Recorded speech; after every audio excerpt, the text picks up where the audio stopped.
Haleluya, Shalom saudara. Saya Pendeta Gael Pinarta, senang bisa kembali menyapa saudara. How are you today? Tema kita hari ini adalah kematian yang tertunda. Pembacaan kita terambil dalam 2 Korintus pasal 1, mulai ayat yang ketiga sampai dengan ayat yang ke-11. Namun yang merupakan nats kita, saya bacakan di ayat yang ke-10. Demikian firman Tuhan. Ia telah dan akan menyelamatkan kami dari kematian yang begitu ngeri. Saudara dikasihi Tuhan, betapa menegangkan detik-detik menjelang eksekusi terhadap 9 terpidana mati kasus narkoba pada tahun 2016. Iring-iringan ambulans berisi peti jenazah menyeberangi ke Pulau Nusa Kambangan. Kesempatan kunjungan terakhir membuat keluarga terpidana histeris. 40 menit sebelum pelaksanaan eksekusi terhadap Mary Jane, salah seorang terpidana, ditunda ketika itu, saudara. Dan Mary Jane dan keluarganya merasa lega dan sangat bergembira. Begitu pula dengan para pendukungnya. Mereka berlinang air mata, berpelukan, dan mengepalkan tangan ke udara sebagai ungkapan kegembiraan. Namun, sekalipun eksekusinya ditunda, suatu saat Mary Jane akan mengalami kematian juga. Dan memang akhirnya dia mengalami kematian, hukuman mati.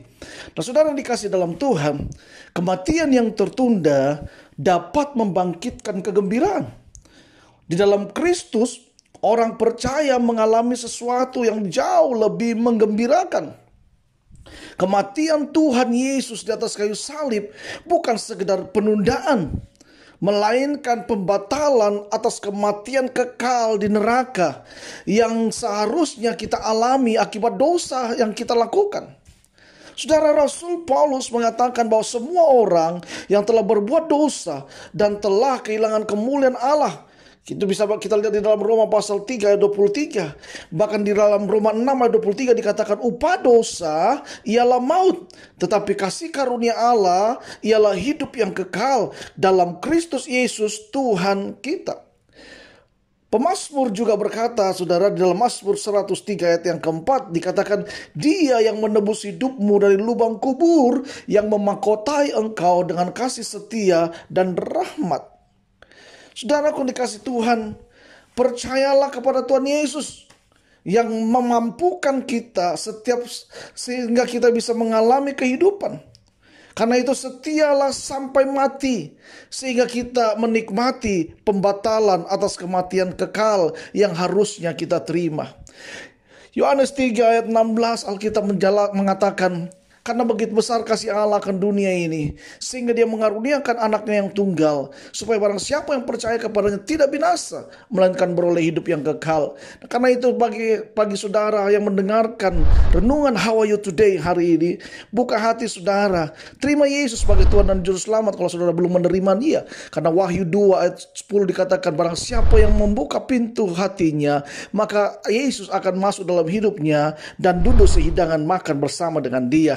Saya percaya Allah yang kita sembah dalam Yesus adalah Allah yang penuh dengan kasih. Dia benci dengan dosa, tetapi Dia mengasihi orang yang berdosa.